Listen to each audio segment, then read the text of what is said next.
هذا واحد، هذا الصوت واحد شغال وقاعد ينشد. اسمع اسمع اسمع الصوت. قرب المايك، قرب المايك. اسمع اسمع الصوت، اسمع الصوت.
السلام عليكم. يا هلا يا هلا. وعليكم السلام. كيف حالك؟ الحمد لله. ان شاء الله طيب. ما شاء الله تبارك الله. ايش هذا الصوت الجبار هذا؟ تسلم. لا انت تنشد؟ والله انا انا مار من هنا اسمع. انت كنت تنشد ايش؟ الفكر يا انسان لولا اطلقته.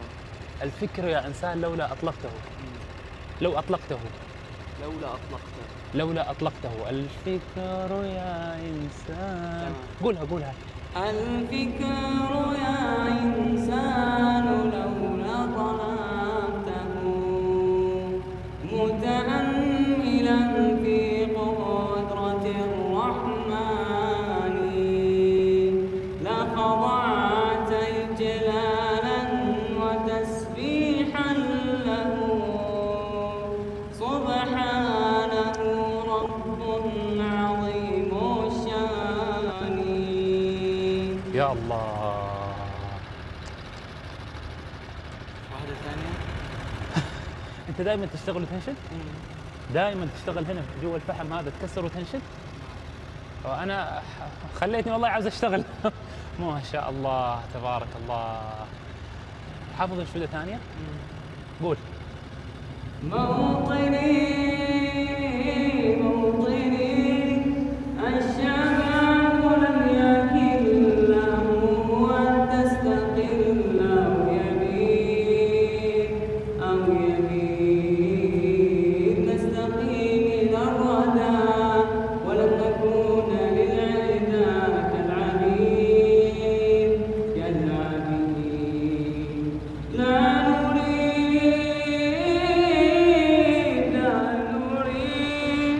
دلنا المعبدا عيشنا المنكدا دلنا المعبدا عيشنا المنكدا لا نريد بل نعيد مجدنا التالي موطني. الله يفتح عليك إن شاء الله. الله يفتح عليك. أحمد الله يحفظك إن شاء الله. أنت تقول لا نريد دلنا مؤبدا وعيشنا المنكدا بل نعيد مجدنا. ينشد لا نريد ذلنا المنكدا ذلنا المؤبدة وعيشنا المنكدة، وهو يعمل في هذه الوظيفة. أنا أعذرني والله، يعني أنت أنشدت انشودة يعني هي تتكلم عن أشياء عميقة جدا عن الشعب العربي واللي ينادي وطنه بعيشة كريمة وغيره، فجاني منظرك وأنت تنشدها. يعني أنت تنشد شيء والواقع شيء، فهذا اللي حزنني، فمعليش والله يعني. فالله يكرمك أحمد إن شاء الله. الله يكرمك إن شاء الله. أنت والله المعذرة يا أخي، معليش.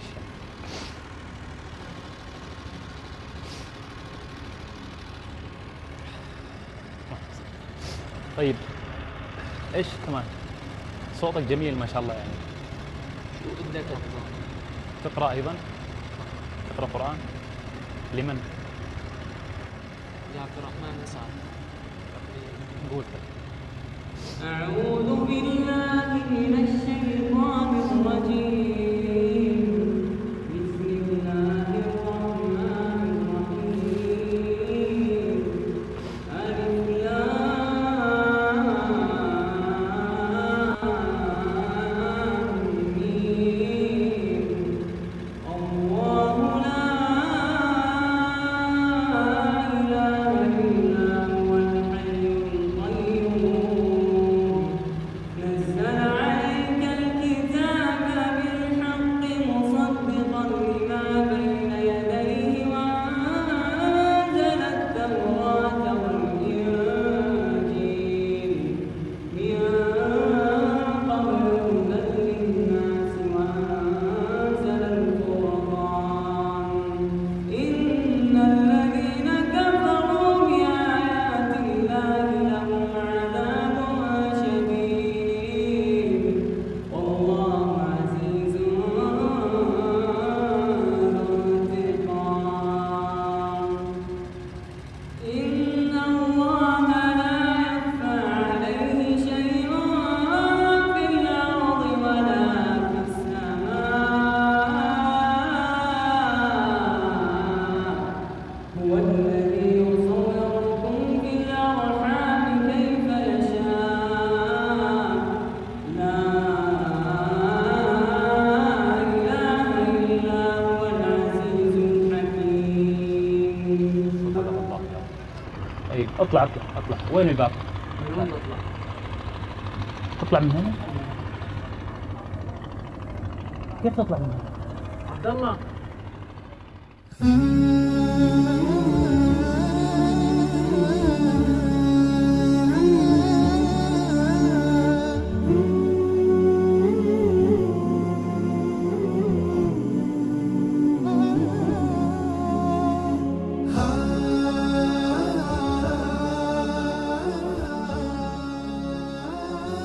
نحن في زيارة لواقع عندما تمد عينيك فيه وترى وجوه الأطفال تجزم أن كل بؤس الدنيا قد اجتمع وأقام في هذا المكان. واقع قتل معاني الضحك والتفاؤل والطفولة وبراءتها. واقع ترادفت عليه المصائب وتوالت عليه النكبات وتواترت فيه الأسقام وانتهت معاني الكلام إلا من جملة واحدة: متى ننتهي؟